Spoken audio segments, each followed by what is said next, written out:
Hi, I'm Tracy E. Gilchrist, and this is Equal Entertainment. The Supreme Court is ruling in favor of a photographer for the late artist Prince. The court says Andy Warhol broke copyright law when he created art from a photo of Prince. The ruling finds that Warhol's silk screens aren't transformative enough to fall under the fair use doctrine.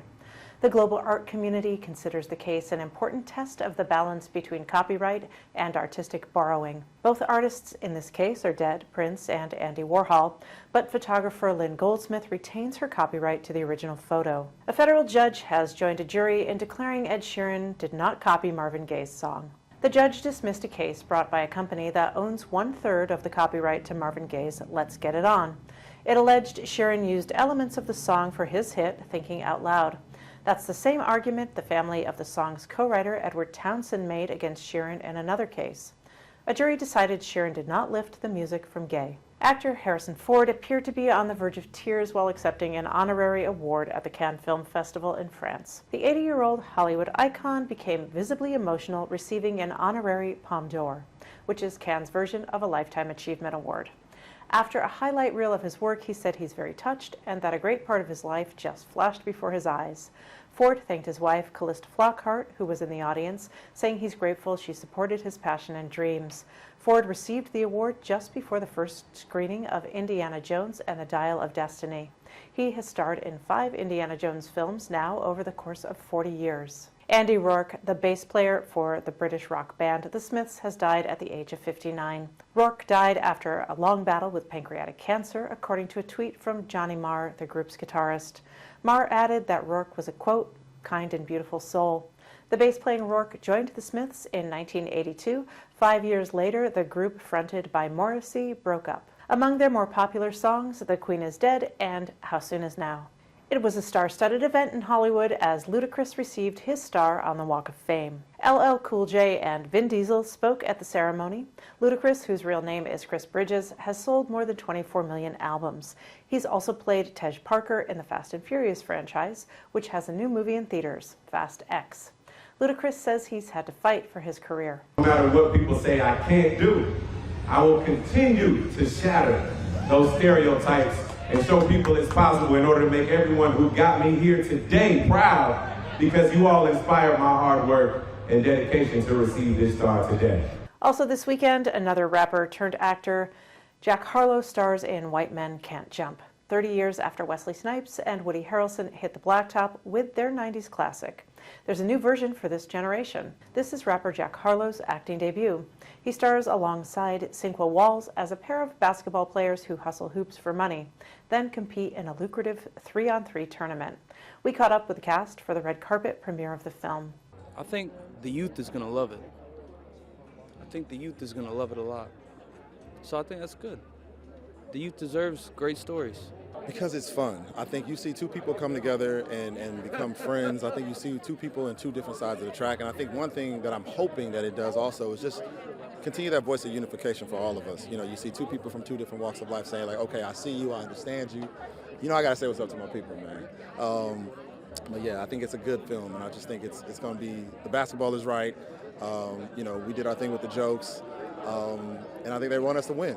I mean, just love family, basketball, and comedy, you know, and, you know, all the characters are characters in real life, so just expect that tone in the movie. I feel like it's just going to be an amazing energy, and we're going to get great feedback from it, so I'm happy to. I mean, it honestly felt good filming it, you know what I'm saying? It was great weather, and I just also love basketball movies, you know, it's something about, like, basketball in the summer that just feels good, you know, like it feels like that thing that you miss to see outside. I think because it's fun, it's sexy, the music is amazing, it's such an LA film, and you know, we're referencing the original, which is such an iconic LA movie, and for me always feels like summer. So I think it's like the perfect kickoff to summer and to the summer movie time. White Men Can't Jump is directed by Cal Maddock and co-written by Blackish creator Kenya Barris.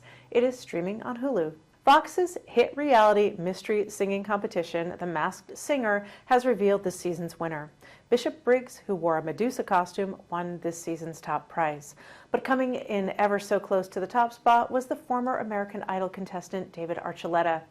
I spoke with Archuleta about the meaning behind his costume and revealing himself from under another mask, his sexuality, and the Mormon Church. It it was really an incredible moment that you got to have on stage. So I just want to begin by how you're feeling. Thank you. I'm feeling great. It was so fun. It was Masked Singer competition is very different from other typical competitions. American Idol was very high pressure, high demanding, really tense, like trying to please everybody, being pulled one direction and then another direction, all at the same time. And Masked Singer was just fun, lighthearted. You're dressed up in this big crazy costume, being a bird just flying around stage, and the panel, it's not so much judges as much as just panel who are really just cheering you on. Mm-hmm. And it's very upbeat, and it was just refreshing. You feel like you're a little kid again on the show, which you still have to work on your arrangement, and there's still work with that and choreography and getting the costume. But with that aside, the whole feel of the show is very lighthearted. I did want to say one thing about the costume that I've been sharing with people, because I was the macaw, and there was actually a root to my family roots. There was a tie to my family roots with the macaw costume, because my mom is from Honduras, Central America, and the national bird is the macaw.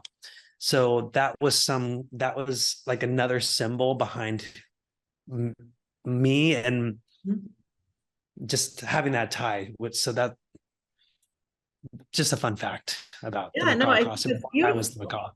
Yeah, it's a beautiful nod to your mom and that culture. So yeah, thank you for sharing that. And I also, in press notes, I read about your relationship to the song All By Myself. And would you talk a little bit about the power in kind of claiming that at this point? Yeah, All By Myself. It was, I guess it took on a whole new meaning to me, because before, like when I would hear the song, it would be like, oh, this is a really touching song. But now I was able to take it in personally, because I grew up in a culture. I grew up Latter-day Saint, aka Mormon, which is very focused on, it emphasizes marriage and family. And so it's like your ultimate goal is to get married and to start a family, create children. And I tried that a few times. And when I started coming to terms with my sexuality, I spoke to some of my leaders, and the advice I was given was to still try and get married to overcome my problem. How as kind of like put. And when I did that, I just realized, I'm not being honest. And that was another thing I learned in my religion, is to be honest and to be true to yourself, because to be honest and true is when you're able to bring the most light into your life. And I was just like, how can I be honest how am I supposed to be truthful and light driven when I'm not being honest with these people? Like, these girls are, if you're asking them to marry you, it's supposed to be because you love them and that you have this feeling for them that you don't have with anyone else. And I was just like, it's so much easier for me to feel these feelings for a guy than it is for these girls that I'm supposed to be marrying. And I would talk to them about it. I would let them know, and I would just be like, I don't think I can do this. The Advocate Channel, Equal Pride, and Out Magazine are joining with iHeartMedia and Procter & Gamble for one of the biggest Pride celebrations online. The Advocate Channel is the official streaming partner. Can't Cancel Pride is going into its 4th year. This year's host is Jojo Siwa, and we're excited to announce the full lineup of performers. We'll have Brandi Carlile, Adam Lambert, Big Freedia, Ciara, Billy Porter, Haley Kiyoko, Kesha, and Kelsey Ballerini. During the event, Brandi Carlile will also receive the Elton John Impact Award.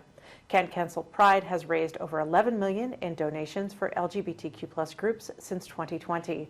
You can watch Can't Cancel Pride right here on AdvocateChannel.com, on the app, and any one of our streaming channels. The Can't Cancel Pride event is June 15th at 8 p.m. Eastern and 5 p.m. Pacific. That's all we have for today. Thank you for watching, and visit us on the Advocate Channel YouTube for more.